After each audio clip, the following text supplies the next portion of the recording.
I'm Tim Bishop from Bonallack and Bishop. So how do you choose your solicitor? It can be quite tricky.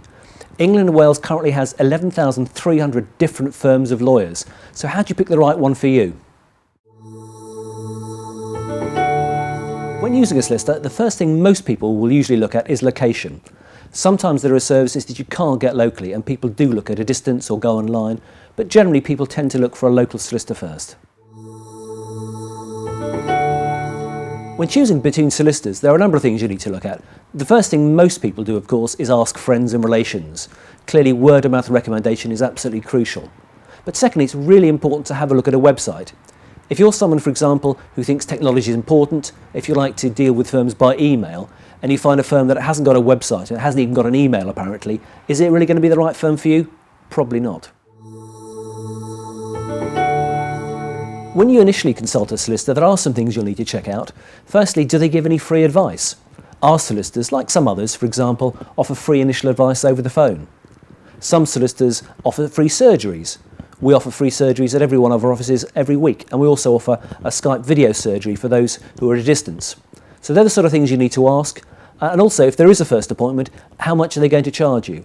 Again, some firms will offer a free first appointment. Our divorce solicitors give the first 30 minutes for free. And our medical negligence and our personal injury team will happily make home or hospital visits and also offer the first appointment absolutely free.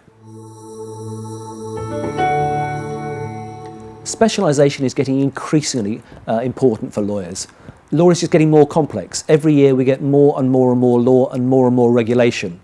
In the old days you used to have a generalist solicitor who perhaps would deal with everything, from conveyancing to employment, from commercial work to medical negligence.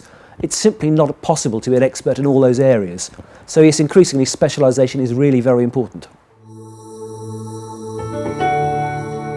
If you can get references, that's a really good sign.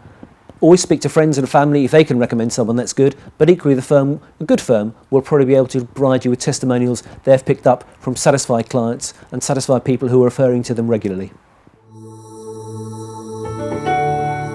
It's really important when you speak to a solicitor that you're clear about fees. You need to know what you're going to be charged. Are they going to charge on an hourly rate perhaps, or a fixed fee? Do they offer legal aid? Is a no-win, no-fee arrangement available? One thing, however, don't just go on fee, otherwise you could end up with a very cheap solicitor who does a very cheap job for you.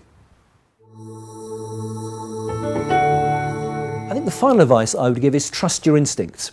When you've spoken to someone, you'll probably get a gut feeling whether you feel comfortable with them.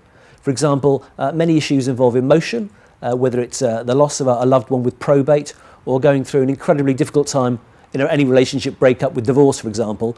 You need to be confident that you can talk to your solicitor, that they'll listen to you and that you'll understand what they say.